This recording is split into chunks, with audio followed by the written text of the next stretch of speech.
Fala galera, beleza?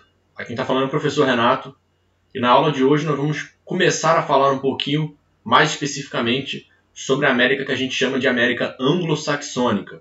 Lembrando que na aula anterior nós fizemos uma grande abordagem sobre as questões naturais da América, o continente americano como um todo, incluindo, portanto, a América que a gente pode chamar de América do Norte, América Central e América do Sul. E hoje, a partir da aula de hoje, nós vamos começar a falar um pouquinho sobre a América Anglo-Saxônica. Nós vamos iniciar a aula de hoje falando sobre as suas questões naturais, né? Depois nós vamos falar sobre suas questões históricas, seu desenvolvimento histórico, para a gente depois falar sobre população, economia, né? E questões sociais associadas única e exclusivamente à América Anglo-Saxônica, para que depois a gente comece a falar um pouquinho sobre a América Latina, né? Que é a parte mais importante para nosso conhecimento, afinal de contas, nós fazemos parte dessa América. Então, para a gente poder falar um pouquinho de América Anglo-Saxônica, é importante a gente relembrar, né, o que a gente já falou, que existem formas de dividir a América. Né? A gente divide a América de acordo com algumas características escolhidas por quem quer dividi-la. Então, existem os critérios que a gente pode chamar de critério espacial, que é aquele que divide a América em América do Norte, América Central e América do Sul. E existem aqueles critérios que a gente pode chamar de critérios socioeconômicos, ou socioeconômicos culturais, ou culturais, né, que estão associadas principalmente ao desenvolvimento histórico, cultural e econômico destas regiões. Por isso que quando a gente divide a América do Norte e a América Anglo-Saxônica, existe uma diferença muito grande que é a presença ou não presença do México. Por quê? Porque a gente sabe que Estados Unidos, né, e Canadá, parte, né, deles, a maior parte de cada um deles, né, teve um tipo de desenvolvimento histórico-cultural diferente do México. Portanto, mesmo estando na mesma América, que a gente chama de América do Norte, né, existem diferenças enormes, tanto econômicas, quanto sociais, quanto culturais. Portanto, mas existem semelhanças entre os Estados Unidos e o Canadá. Por isso que a gente vai estudar eles conjuntamente, Estados Unidos e Canadá primeiro, para depois a gente estudar a América Latina como um todo, do México para baixo, né, excluindo alguns pequenos países que também têm algumas características associadas à língua inglesa e à cultura anglo-saxã. Então, a América Anglo-Saxônica é um termo utilizado para designar o conjunto de países da América que possuem idioma oficial inglês. Mas é somente o idioma? A gente sabe que não. Por quê? Porque existem países, né, na América Central que também falam inglês, existem países na América do Sul que falam inglês, né? Existem áreas da América do Norte, dessa América anglo-saxônica, que não falam inglês, falam francês. Então, a gente, apesar de utilizar esse termo anglo-saxônica associado única e exclusivamente ao idioma, né, nós estamos falando muito mais do que somente o idioma. Por quê? Nós estamos falando sobre o tipo de colonização, sobre a forma do desenvolvimento, as características culturais que estão inseridas dentro do idioma, que estão inseridas dentro do processo de colonização. Então, a gente sabe que dessa maneira, se a gente caracterizar a anglo-saxônica não exclusivamente como o inglês, né, mas como toda a cultura inglesa como um todo, a gente está dizendo então que essa América possui laços históricos e culturais com o Reino Unido, né? Então, é essa América que nós vamos falar um pouquinho a partir da aula de hoje.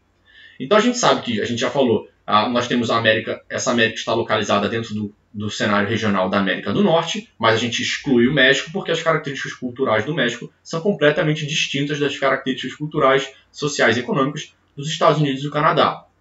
Então, esse termo anglo-saxão refere-se única e exclusivamente aos habitantes da Inglaterra após a vitória dos saxões, né, sobre os bretões. A maioria dos anglo-saxões são considerados brancos, descendentes dos caucasianos, que são aqueles gregos antigos.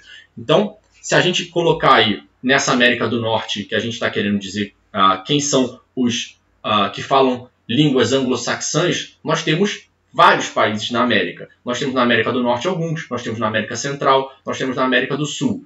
Só que a diferença é que a gente só vai estudar, nesse momento, a América do Norte, né, os países anglo-saxões da América do Norte. Por quê? Porque apesar da língua, né, ser inglesa e ter algumas características econômicas, né, culturais, talvez próximas à Inglaterra, a América Central, os países da América Central de língua inglesa e os países da América do Sul de língua inglesa têm um processo de desenvolvimento completamente distinto. Portanto, eles têm muito mais diferenças, né, em relação ao Canadá e aos Estados Unidos do que semelhanças. Talvez a única semelhança seja a língua falada.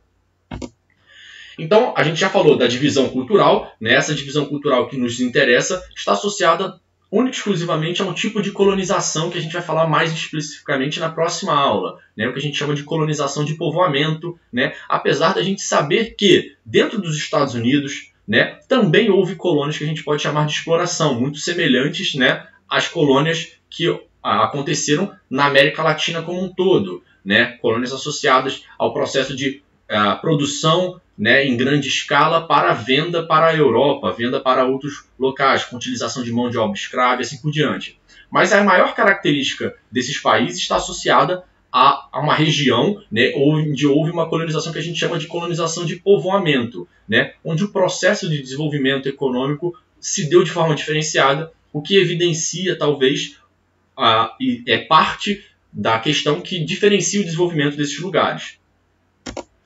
Então essas colônias de povoamento, que a gente vai falar um pouquinho mais nas próximas aulas, né, se caracterizam por conta da questão da intolerância religiosa, né, e a esperança de ter um pequeno pedaço de terra para plantar e comercializar, que fez com que povos ingleses, né, se deslocassem diretamente da Inglaterra para uma região que a gente chama das 13 colônias. Então foram surgindo várias fazendas autônomas, ou seja, em que os seus donos eram realmente os donos da terra, produziam para si próprios, né, e para o mercado, né, que colaboravam para o mercado interno. Por quê? Porque eles não tinham intenção de vender para a Europa diretamente. Eles tinham intenção de vender para os seus vizinhos, né, e seus vizinhos vendiam para eles, o que formou gradativamente o surgimento de um mercado interno, né, ou seja, um capitalismo inicial ali já acontecendo nestas 13 colônias. A agricultura era bastante diversificada, então cada um fazia produzia e plantava coisas diferentes de acordo com a sua terra, de acordo com os seus interesses, né? E gradativamente, com o seu lucro inicial, esses agricultores vão criando pequenas manufaturas, né? Vendinhas, mercadinhos, farmácias, né? Ou seja, vai diversificando a economia, criando um setor, além da agricultura, de comércio, de serviços, né? Ou seja, vai desenvolvendo o mercado interno, coisa que a gente vai ver mais para frente em outras aulas, que não aconteceu rapidamente na América Latina. Afinal de contas, o dinheiro não ficava aqui. Não existia circulação de dinheiro interno. O dinheiro, né, todo o dinheiro produzido pela cana, pelo pau-brasil, né, tinha interesse de desenvolvimento, desenvolvia muito mais Portugal do que propriamente Salvador, Olinda, né, Recife, Rio de Janeiro. Enquanto esse comércio, essa autonomia comercial que existia, por quê? A Inglaterra, de fato, não estava muito preocupada com esta região, estava mais preocupada em explorar outras regiões do mundo e explorar outras regiões do próprio Estados Unidos. Então, esse mercado interno foi se desenvolvendo gradativamente, né, e a ponto de crescer rapidamente. Então, em parte dessa América anglo-saxônica, né, onde prevaleciam essas colônias que a gente chama de povoamento, baseadas no trabalho familiar, livre, né, ou seja, não era escravo ainda, apesar de existirem escravos ali, né, assalariado, grande parte da população trabalhava em troca de salários, o que dava a eles poder de compra alimentava o comércio interno, né, pequenas e médias propriedades, policulturas, várias coisas sendo produzidas e produção voltada para o abastecimento interno.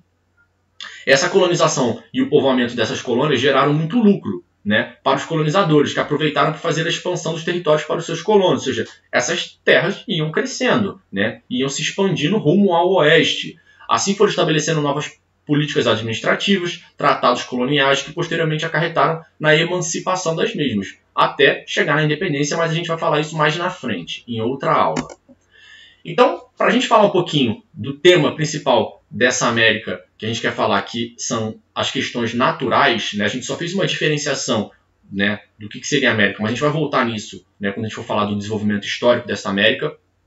A gente fala um pouquinho do relevo, né? O relevo é formado, né, em toda a América anglo-saxônica, né, de 3 grandes grupos, né? Nós temos aí nesse mapa, eu coloco aí numerados, né, as grandes formações, né, os tipos de formações, né? A gente tem no número 1 aí, a oeste, um vasto conjunto de montanhas chamados de montanhas rochosas, associados ao dobramento, né, das placas tectônicas, ou seja, uma área de intensa atividade sísmica, de intensidade, pois existe uma área de encontro de placas tectônicas, relevo novo, né? Nós temos na parte, né, central da América como um todo, as planícies chamadas de pradárias, né, onde localiza-se grande parte dos cinturões agrícolas, né, as áreas de produção, né? Essas pradárias funcionam como corredores de massas de ar, tanto frias quanto as quentes, né? Vindas de cima ou vindas de baixo, né? Ou seja, quentes vindas de baixo, frias vindas de cima, né? O que tem um clima diversificado, área de intensa plantação, áreas baixas por onde correm os rios, né? E já no lado que a gente pode chamar no leste, né? A gente chama dos planaltos cristalinos formados há centenas de milhões de anos, ou seja, não são relevos novos, são relevos antigos, planaltos, né? Esses planaltos, por quê? Porque foram extremamente desgastados ao longo de milhares e milhares de anos pelo intemperismo. Ou seja, nós temos ao lado, no oeste, relevo alto, relevo novo, extremamente dobrado, né? Na parte central, planícies, né? E na parte do leste, nós temos planaltos antigos. A hidrografia, como eu já falei, né? O fato de nós termos nos dois lados do relevo americano regiões mais altas, né, possivelmente mais úmidas, que concentram no lado oeste, por exemplo, regiões nevadas, né, enquanto no lado do leste nós temos regiões altas também, né, com a vegetação nativa e assim por diante. O que a gente pode perceber é que existe uma formação hidrográfica que vai convergir para o centro, né, ou seja, das regiões mais altas para as regiões mais baixas. Então a gente tem uma série de rios nos Estados Unidos que correm por todas as planícies, né? E são extremamente importantes, pois vão irrigar essa planície que está longe da região do mar. Portanto, uma região que pode se classificar como seca, mas tem presença de grandes rios que cortam toda, né, as bacias, que cortam toda a planície central americana, e são importantes não só para a plantação e para a irrigação, mas também para o comércio e integração comercial das regiões, além de funcionarem também nessas regiões mais altas, né, como para geração de energia, né, para irrigar regiões, né. Alguns rios são associados à neve, ou seja, ao degelo, né. Outros são regiões já classificadas regiões mais úmidas, né, de floresta, onde existem as nascentes, e essas nascentes vão correr para a planície central, e a gente pode ver aí uma série de rios convergindo todos para o centro dos Estados Unidos, né, e aí buscando, né, ou a gente tem as saídas oceânicas, né, ou as saídas pelo sul dos Estados Unidos, ali a região mais úmida, né, pantanosa dos Estados Unidos. Aí a gente pode ver que também que o fato dos Estados Unidos serem os Estados Unidos e a América anglo-saxônica como um todo ser bastante grande, né, tem uma grande extensão latitudinal, né. A gente já falou que a América tinha uma extensão latitudinal enorme, né, a América anglo-saxônica também. São dois países muito grandes, né, tanto latitudinalmente quanto longitudinalmente, né. Além disso tudo, né, pelo fato deles serem bastante grandes e terem um relevo, né, alto, né, de um lado, baixo no centro, né, e planaltos, né, ou seja, não muito altos do outro, fazem com que eles sofram uma diversidade, né, de interações das massas, ou seja, massas quentes, massas frias, secas e úmidas circulam por todo esse território, o que vai formar, né, uma série de tipos de clima diferentes, né, que estão classificados aí como subtropical, né, o semiárido, temperado, desértico, frio, polar. E todos eles estão associados a uma conjunção de latitude, né, massas de ar, relevo, principalmente proximidade ou não proximidade também dos recursos hídricos do oceano. Então, todas essas questões, né, vão influenciar diretamente na formação climática diversificada da América, mas isso a gente já viu na aula anterior.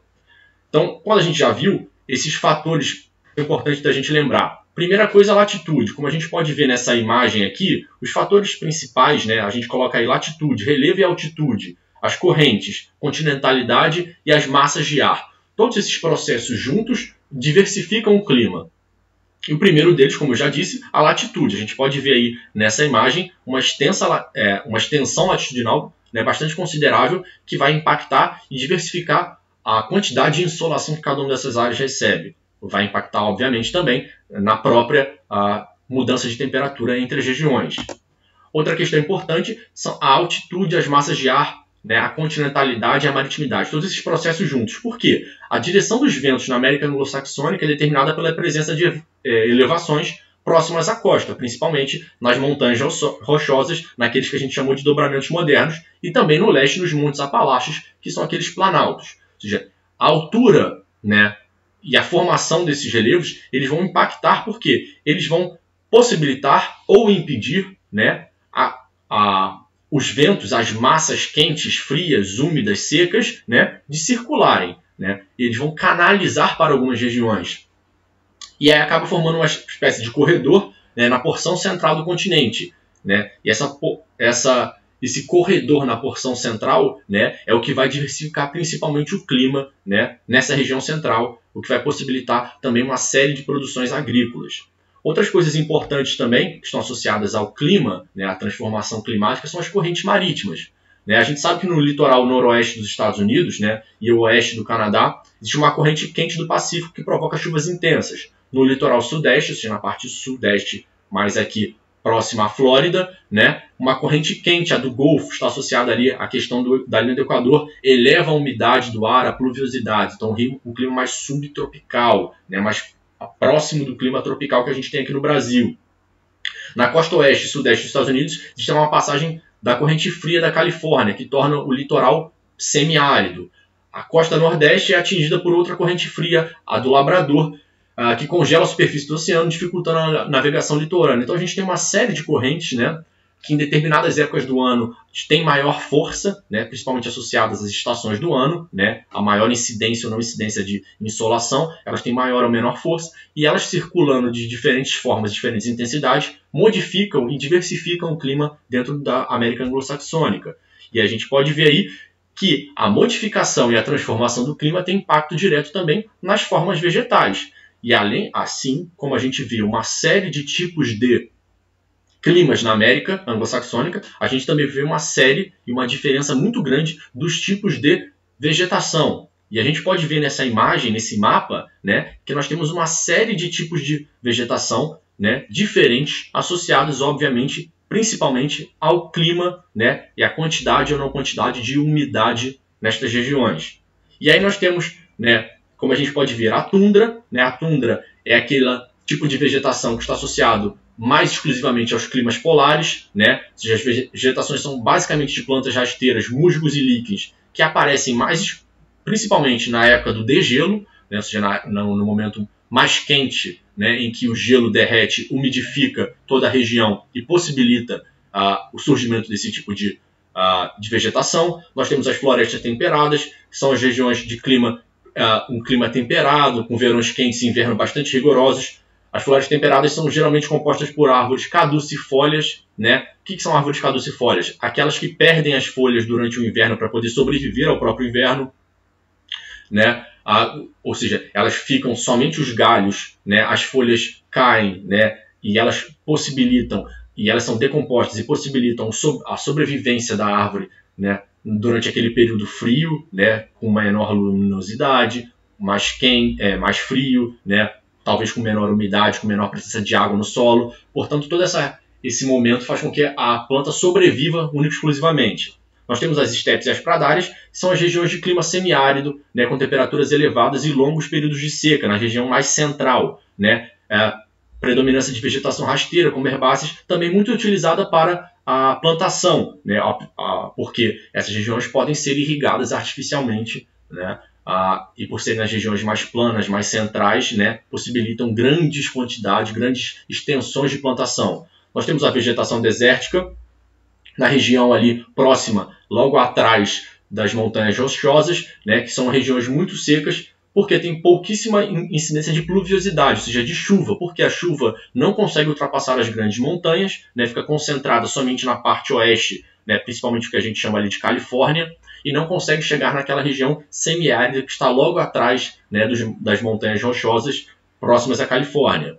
Nós temos as savanas, que ocorrem em lugares de clima subtropical, né, ou seja, nas partes mais ao sul dos Estados Unidos, né, com incidência de chuva bem distribuídas ao longo do ano, temperaturas que não ultrapassam os 10 graus em determinados períodos, ou seja, não chega a ser tão frio também. E nós temos a vegetação de montanhas, que está associada ao clima frio, mas o frio não associado à latitude, e sim à altitude, né? Ou seja, naquelas regiões montanhosas, nas montanhas rochosas, nós temos um clima, né? Nós temos pequenos bosques, né? Aquelas áreas de vegetação concentrada, né? Associada muito a pinheiros, né? De árvores também caducifólias muito parecidas, né? Às vezes com as florestas temperadas.